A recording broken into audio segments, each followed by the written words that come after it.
Bonjour à tous. Nous allons aujourd'hui continuer à évoquer des questions d'actualité. Et pour cette semaine, les questions d'actualité principales pour l'Europe,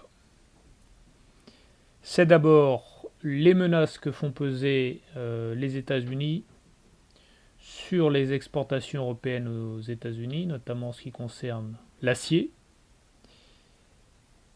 Et ensuite, l'avenir européen des Balkans occidentaux, les pays qui appartenaient à l'ex-Yougoslavie.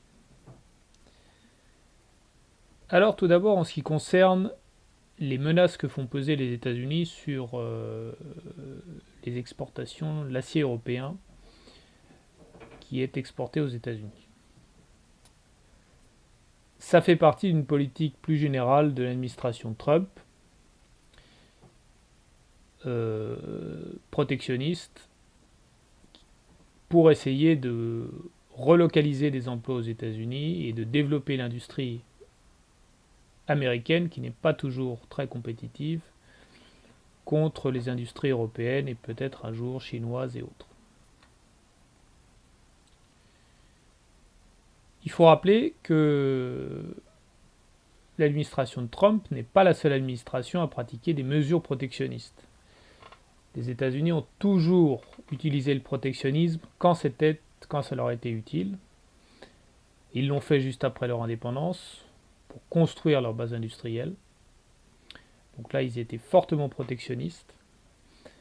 Ils l'ont fait encore après la crise de 29. Ils l'ont fait sous Obama pour des problèmes de pneus.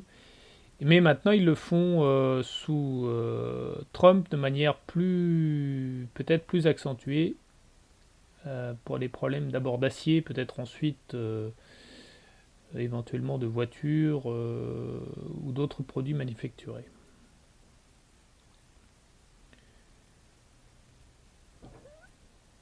Donc il faut comprendre que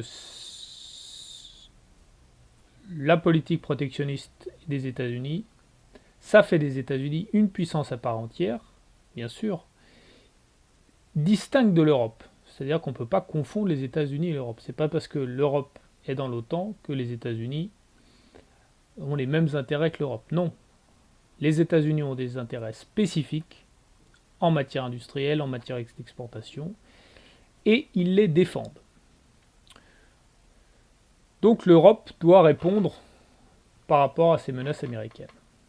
Et pour répondre, il faut qu'elle soit unie.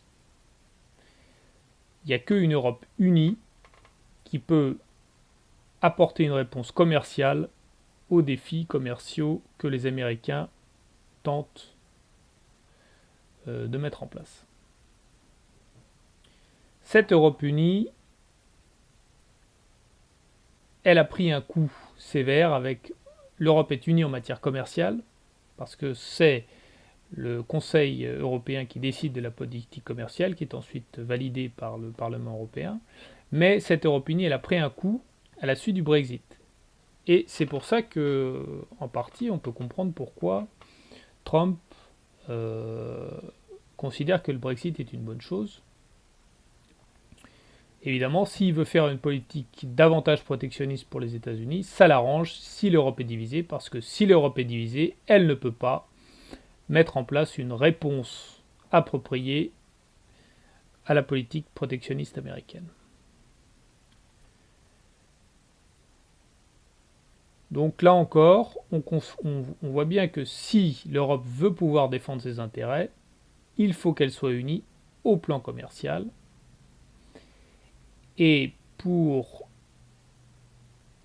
apporter une réponse commerciale éventuellement dure, si les États-Unis s'engagent dans une voie protectionniste dure, il faudra que l'Europe soit solidaire, très solidaire. Et dans ce cadre, l'appartenance à l'OTAN, c'est un handicap. Parce que quand vous êtes dépendant pour votre sécurité d'une puissance qui veut prendre des mesures protectionnistes à votre encontre, il est évident que ça pose un problème. Donc l'appartenance à l'OTAN, ce n'est pas pleinement compatible avec la mise en place d'une réponse européenne correcte face aux menaces protectionnistes américaines. Ce qui veut dire que sur le plan des symboles et en parole, il faut d'abord mettre en avant la solidarité européenne. Et donc, il faut développer les projets européens. Ça va dans la bonne direction. Donc, le fait, par exemple, de vouloir développer un avion de combat probablement 6e génération en commun avec les Français et les Allemands, comme le président Macron et la chancelière Merkel l'ont annoncé, ça c'est bien. Le fait de vouloir développer également un drone européen, ça c'est bien. Un char de combat européen, c'est bien. Un fonds d'investissement, c'est pas mal. Ça va dans la bonne direction. Mais ça ne permettra pas de pleinement corriger les effets négatifs que constitue l'OTAN, parce que l'OTAN fait en sorte que les Européens sont dépendants des États-Unis pour leur défense, et donc c'est un handicap de premier plan. Et là, quand on voit ce que le président Macron a décidé d'afficher en termes de symboles au plan du 14 juillet, c'est-à-dire d'accueillir le président américain sous prétexte que les États-Unis sont intervenus il y a 100 ans dans la Première Guerre mondiale, ça c'est une erreur complète, parce que pour réaffirmer la solidarité européenne, il ne faut pas rouvrir les vieilles blessures. Ces vieilles blessures qui sont en fait des guerres civiles européennes, parce que celui qui a commencé quand même à agresser les Allemands, les Autrichiens, c'est quand même Napoléon. Donc ensuite on a eu la guerre de 70, ensuite la guerre de 14, puis la guerre de 45. Donc on ne va pas revenir sur ces vieilles blessures. Et c'est une erreur complète de revenir sur ces vieilles blessures et de mettre en péril la solidarité, enfin pas de mettre en péril, mais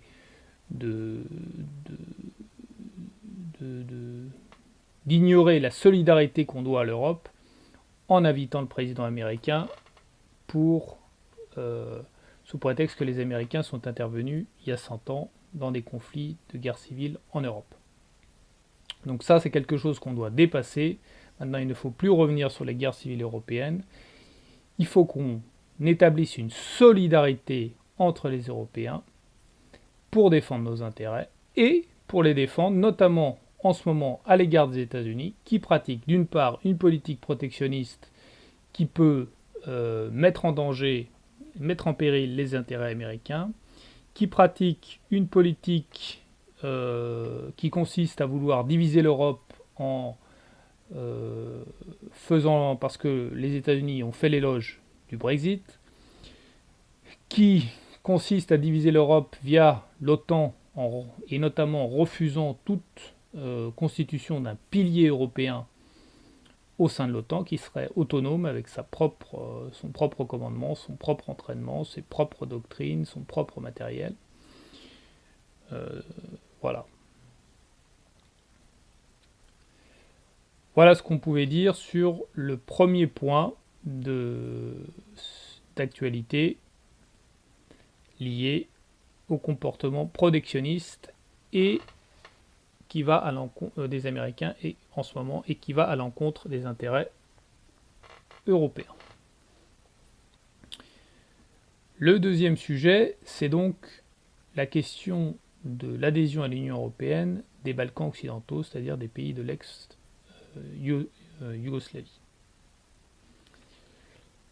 Alors, depuis la fin de la guerre yougoslave, la situation s'améliore lentement dans ces pays-là. Le niveau économique reste très bas, mais les conflits, les rivalités s'amenuisent très progressivement. Donc il y a une possibilité pour ces pays-là d'adhérer à l'Union européenne.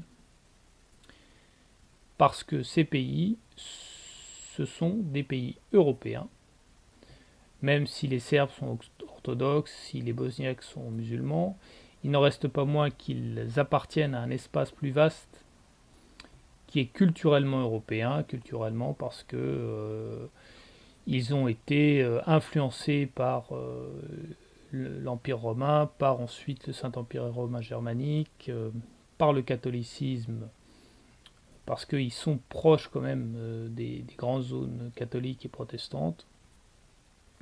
Donc ils ont ensuite aussi connu, dans une certaine mesure, les grandes évolutions européennes, qu'il s'agisse de la Renaissance, des Lumières, et dans une moindre mesure, de la Révolution industrielle.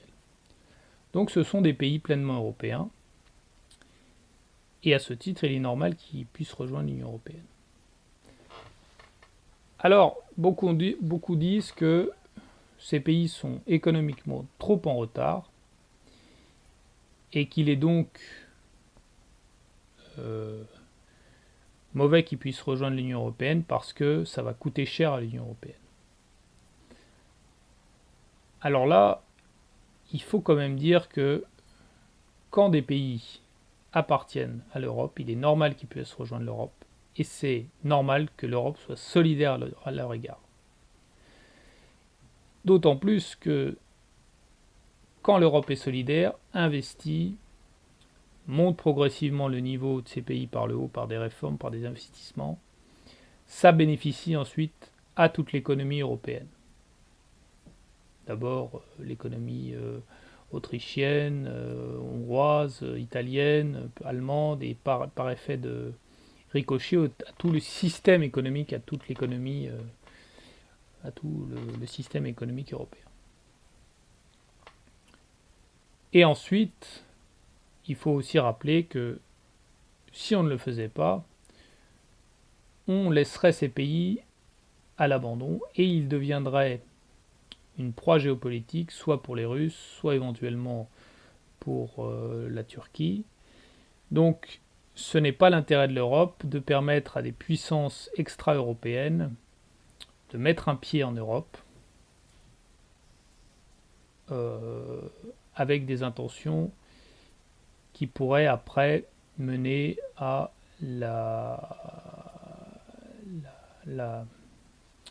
l'expansion d'une idéologie anti-européenne ou a-européenne, par exemple en Hongrie, puis éventuellement en Pologne, ensuite par effet de ricochet, ça peut contaminer toute l'Europe. Donc c'est très important pour l'Europe de solidifier son assise et d'inclure ces pays européens dans l'Union européenne.